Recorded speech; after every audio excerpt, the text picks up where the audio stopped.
Mind you don't splash. Don't mind you burning his fingers, but I do mind you wasting good fat. Okay? Nice work.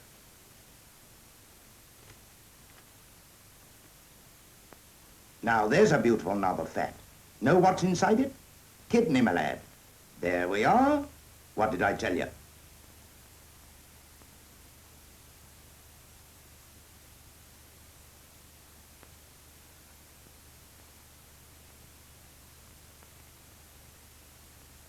That's right, put it aside. I'll have it for breakfast tomorrow morning, perhaps. Now watch him get to work on the knob. Yes, not bad. First he trims it, cuts off the odd bits of fat and looks it up. Then he shreds off the skin. That's no good to man or beast. There.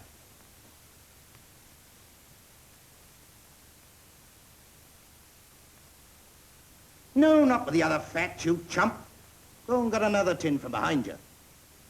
Suet's an exception. Should be always kept apart for suet puddings and so on. Yes, that's right. Can't it be rendered down? Can be, if you're fool enough to do it. Good suet's worth double as much as dripping, that's all. I told you this chap knew his job. Yes, I suppose you taught him a few wrinkles, too. Matter of fact, I did. Yeah. See now, he's going to clarify the fat from the baking tins and the stuff off the top of the stock pot. All makes good dripping, makes a few bob, too. No matter where you find fat, it's worth saving and clarifying. Never let a heap of the fat go to waste if you can help it. Why so keen on fat, Jones, apart from the few bob? God give me patience, because fat gives you energy. Bread and fat, that's the stuff to give 'em. What, no beer? Who said no beer? Mine's a bitter, thank you. Yes, but fat's important all the same. Yes, the men don't seem to think so. You should have seen how much they left on their plates today. Should never have got there in the first place. That's your job to see it doesn't. Me? How? You give 'em meat with too much fat on it. What happens? They leave the fat on the side of their plates. All right, cut it off first, render it down and give them fried bread for breakfast. Yes, it sounds perfect, but you can't have fried bread all the time. Nobody asked you to. But you can use up your fat in pastry, can't you? Oh, I suppose so. And what you can't use, you can always get a good price for. Come and have a look over here. Lovely, isn't it? Yeah, it just looks like boiling bones to me. Good Lord. Is that all you can see? Well, what else is there? You've got a lot to learn. See that cook? He's extracting pure meat essence. Stock, you'd call it, I suppose, for use in soups and stews. He's performing a sanitary duty by getting rid of the smell that'd be caused if those bones were chucked in the swill tubs. He's preparing a byproduct that helps to make glue for aeroplanes. And all you can see is a man boiling bones. Oh, well, I suppose you're too young to know any better. Don't know where you youngsters would be without some of us old hands to take care of you. There, now he's put in the bones. He adds a handful of salt for flavor, and we're ready to go.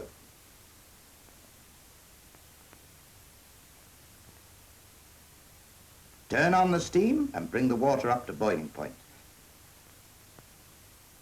And there's your stock pot, just like Mother used to have.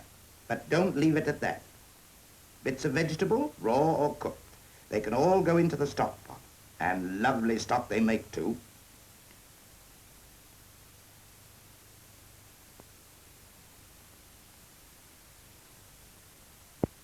Now put the lid on and leave it to take care of itself. Then at any time during the day, when you happen to have an odd bone, well, bung it into the stock pot. Every little helps. And look, there's your stock, full of goodness. Lovely grub, that. Why, without stock like that, we'd never get decent gravy or soup.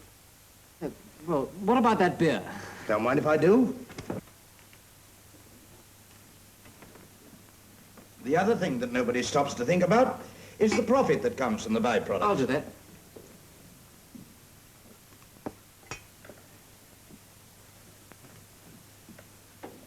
Pretty poor here, but I've known battalions where it came to hundreds. Yes, I'm rather vague about that. Tell me, what happens to it? Quite simple. The byproducts are the property of the battalion that sells them. Yeah, that's you and me. Money goes into the PRI. Yes, and how are they sold? Swills put out a contract in the local press so that the local feeders can get the benefit.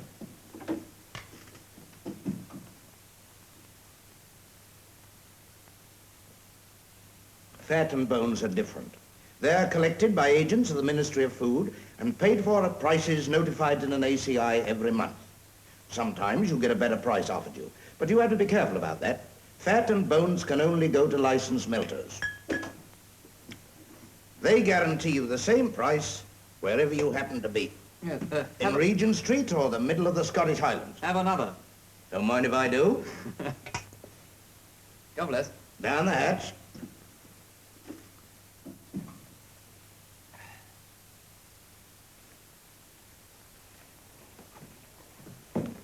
Ah, Martin, you're off on the 4:30, eh? Yes, sir. Well, I hope you find your course useful. I'm sure I shall, sir. Expect great things of you, you know, when you come back. I'll do my best, sir.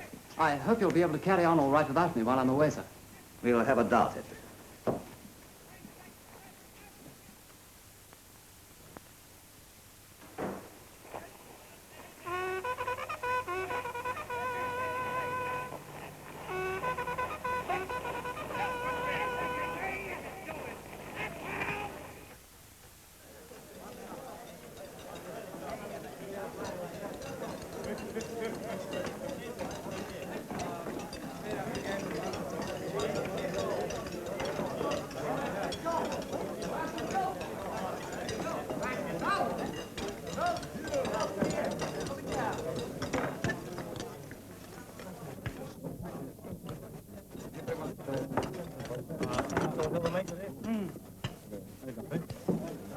If you find your own beef is too tough for your digestion, Walter Peach, I'd be willing to help you out with it. Don't be silly. Nothing wrong with my digestion now.